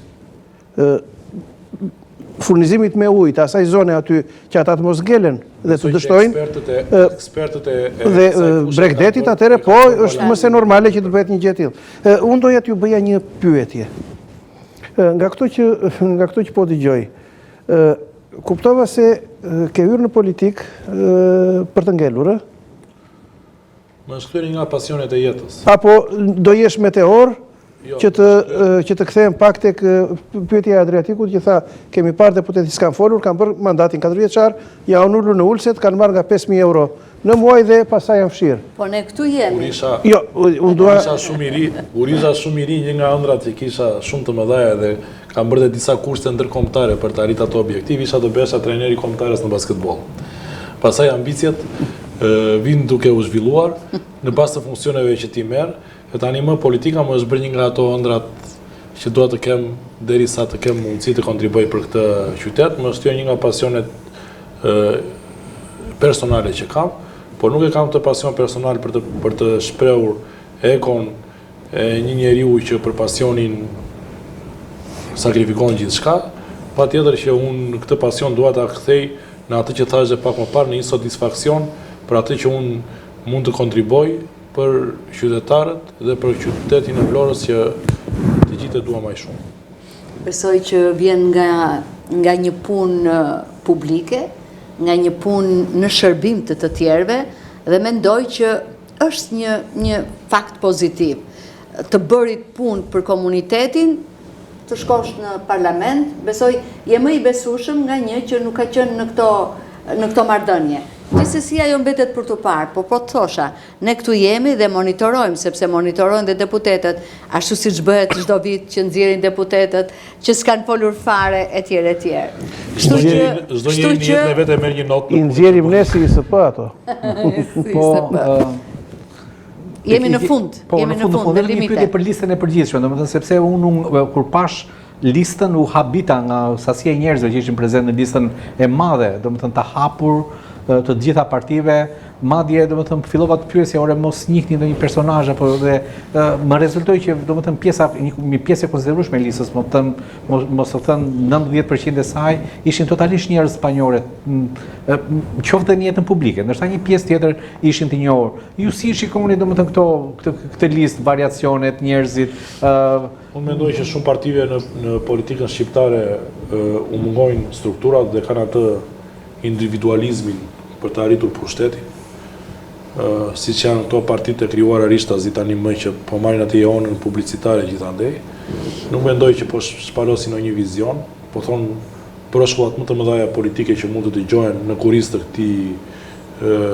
këtyre qytetarëve, duke folur për taksat të pararealizueshme në një. Për shembull, të ndihmojnë çik vetëm te ky argument se më bëri përshtypje një gjë. Dje në mëngjes, në mos gaboj, ishte ndezur fushë gjatë darkës në mëngjes ishte ndezur fushë plera, e mbetjeve. Unë isha personalisht atje dhe bëra një vëzhgim dhe një intervistë me kryetarin e bashkisë. Më pas, pash në rrjetet sociale, kishte vajtur Partia Demokratike, kishte vajtur Partia Mundësia, kishte vajtur Partia Mundësia, Lëvizja Bashk edhe dikush që fliste nga makina. Që më përpara nuk ishin shkuar. Dhe, do më thënë... Se është ndezur fushë mbetjeve dhe me herë. Po bëhet tani fushata ajo që ka konstatova unë, fizikisht vetë prezent atje, pash që, ishte zjarri ishte drejt shuarjes, do më thënë ishte i vendosur në kontroll, nuk ishte vatra aktive zjarri, dhe njerëzit flistin sikur Vlora po mbyte. Ndërkohë, duke qenë se ishte jug, do më të frynte në jug, nuk arrinte tymin në qytet, po ikte në krah të kundërt. Dhe gjetja një kauze, çfarë do më thënë, ajo ka 30-40 vjetë kështu, dhe dyndja mbas kësaj kauze, mendojnë që krijohen dhe për këto partit një jo seriozitet.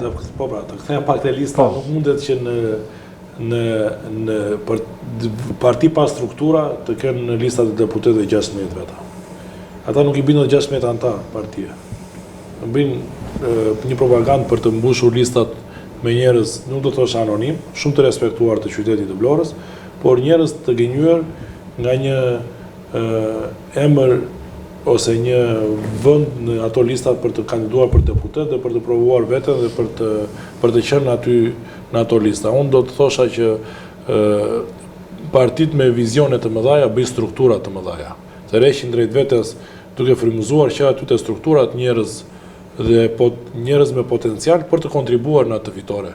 Kështu që gënjeshtra e madhe e partive të vogla duhet që ti bjeri njëre mirë, duke qenë se këta njerëz shumë mirë mund të kontribuojnë në një parti të madhe dhe aty fillon lufta për të hequr atë që ti e mendon ndryshe dhe aty ti mund të tërheqësh dhe të frymëzosh shumë njerëz për të rrëzuar dhe modeli që ti e quan një model të keq. Dhe partitë e vogla mund të bëhen të mëdha. Nuk flasim për të gjitha partitë. Nëse flasim Partia Mundësia, Lëvizja Bashk, janë me shumë aktivitet gjatë gjithë kësaj kohe. Flasim për parti që duket sikur janë krijuar vetëm për zgjedhje. Shikoj, partitë e reja, që mos kemi keq kuptime, partitë e vogla janë partitë të cilat njëlloj si partitë e vjetra, si partitë e mëdha, identifikohen me fytyrën e kryetarit. Domethënë ky është një model i politikës në Shqipëri. Dhe faktikisht në Shqipëri kemi dy raste liderësh politik të cilët janë larguar nga pushteti. Kush janë? Njëri u largua se Shqipëria u pushtua, tjetri u largua se vdiq. Liderët tanë të tranzicionit ende nuk po largohen. Jo Fatostan është i larguar, nuk. Nëse ky ishte përjashtimi i rregullit. Por që ky ishte përjashtimi i rregullit, por të tjerët nuk janë larguar dhe as kanë ndërmendje të largohen. Tash problemi që ndron me këto partitë e vogla që në disa raste listat e tyre janë bërë qesharake. Por që edhe kjo nuk duhet marrë Klevis, më kupton, nuk duhet marrë a priori që këto duhet që të integrohen në këto parti, sepse ato nuk ishin ato parti, nuk e gjetën veten, qoftë si fraksione, qoftë si novatore, dhe prandaj u larguan. Njeriu është natyrë luftarake. Nuk do të thotë se unë nuk gjej veten, po veten një parti që unë nuk i përkas as si idealizëm, as si frymëzim, po shkoj aty për të patur veten në një listë dhe për të potencuar pak emrin tim. Nëse njeriu do që të tregoj veten, e tregon këtë betaja e vështirë e luftës së vet.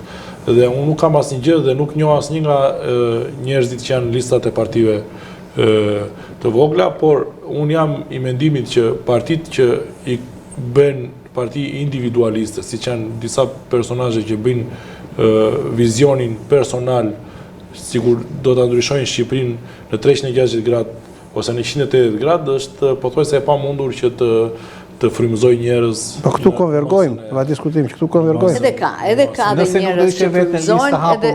Më falë, Frosa, nëse nuk do ishte vetë në listë hapur, për këtë do votojë nga listë e PS-s? Ose nëse do ishte demokrat, për këtë do votojë nga listë e PD-s? Do votojë vetëm për Klevis Kasa. Te listë e hapur. Po te listë e PD-s nëse do ishte demokrat, do votojë për njëri? Nëse do, është pyetje me nëse. duke parë, të thënë të jem shumë i ndershëm, duke parë që PD-ja nuk i kalon dot cakun e 3 deputetëve, nuk jam bërë kurioz të dikush që në lista apo. Më vjen keq ta them. Po nuk jam bërë jo se i mungojnë respekt atyre njerëzve që janë atje, patjetër që në qytet ne mund të jemi shumë miq, por duke qenë shumë i fokusuar te gara e Partisë Socialiste, te gara ime personale, nuk i kam vëmendje kush është përballë në listat e ka njerëz shumë të nderuar dhe në ato lista, absolutisht. Atë dhe e thash, por më lejoni të bëj një falënderim shumë të ndjerë për të gjithë strukturat e Partisë Socialiste që më kanë mbështetur, që nga një njeri shumë i thjeshtë që kam kontribuar në atë parti si një antar organizate, sekretar organizate, kam arritur të jem jo shumë vite, kur fillova të shkëputesha nga sporti, diçka në 2013 dhe në 2015 pata tranzicioni që të isha një i ri në Partisë Socialiste, po diçka të jetë, por realisht dua t'i falenderoj që ajo linjë politike me atë lloj numrash aq të mëdha në qytetin ton gjeneron një djalë që vjen në Rishtazi nga të gjitha kalimet e të gjitha etapave dhe nxjerr në një listë të hapur për të kandiduar për deputet. Dua t'i falenderoj të gjithë ata që kanë kontribuar në vite, pa i përmendur me emra, për ecjen time përpara. Domethënë, ju mendoni se Partia Socialiste aktualisht i ka burimet njerëzore për të prodhuar lista dhe të themi funksionar nesër. Partia Socialiste është një makineri elektorale. E mirë strukturuar. Elektorale? Po patjetër elektorale, po edhe e mirë strukturuar. Po janë parti të vjetra tani prodhuan lista parti të reja fare, si s'do prodhonte. Unë mendoj që kjo është një mitë, domethënë që ju e besoni dhe e thoni her pas here, është e mirë strukturuar, është kështu, nuk ka të bëjë ndonjëherë struktura, sepse çfarë do? Okej, po patjetër. Juve jeni një rast tipik që keni ndjekur strukturën dhe e besoni tek ajo, sepse nga një antar i thjesht partie, dal nga dal duke bërë karrierë brenda partisë, paralelisht edhe duke qenë një kontribues në fusha të ndryshme në qytetin e Vlorës, si në sport, si në biznes, pra duke pasur po edhe në administrim, në kontabilitet dhe në ekonomik, që edhe atë ka pasur një nga armët e mia duke pasur disa dimensione. Dhe ju jeni një shembull tipik pse njëri sot duhet që të shkojë te Partia Socialiste, sepse mundi të themi, okay, Klevis Kaso, njëri para 10 vjetës ishte këtu dhe mbriti këtu. Jam dakord, ju jeni, domethënë, pjesa e logjikshme asaj që ndodhet në Partinë Socialiste. Por Partia Socialiste ka edhe pjesën e palogjikshme. Dikush që del dhe thotë që kryeministri Rama ka vetëm një defekt se kujdeset shumë për të tjerët dhe harron veten. Futet në listë. Dikush tjetër që thotë kryeministri Rama është 10 hapa para tjerëve, futet në listë. Dikush që bën një telefon, futet në listë. Pra, ju jeni normalja dhe e kuptueshme, po ka dhe anomali të cilat janë domethënë të pashpjegueshme. Pra, pikërisht domethënë ky bashkimi i normales me anomalin, domethënë të bën të thuash, okay, me të vërtet kjo strukturë është kaq solide, me të vërtet kjo strukturë është kaq, domethënë. Rama jep kuptim fjalës gjithëpërfshirëse. Jep shumë kuptim fjalës gjithëpërfshirëse. Jam një përgjigje me shumë vlerë. Unë mendoj që qytetarët e Vlorës duhet të votojnë Klevis Kason, se do jetë deputeti më i prekshëm për ta në Parlamentin e Shqipërisë. Kjo ishte dhe mbyllja. Pe në kamerën e dur, e përcolle mesazhin. Faleminderit Klevis Kaso që ishte sot në studion tonë. Ishte kënaqësi dhe realisht e kam. Faleminderit Adriatik, faleminderit, suksese. Të nderuar shikues, mbritëm në fund të këtij emisioni Zgjedhjet 2025 këtu në Blu Televizion, ku i ftuar sot bashkë me analistët ishte Klevis Kaso, kandidat i Partisë Socialiste për deputet në zgjedhjet parlamentare të 11 majit. Faleminderit që na ndoqët, bashkë mirupafshim.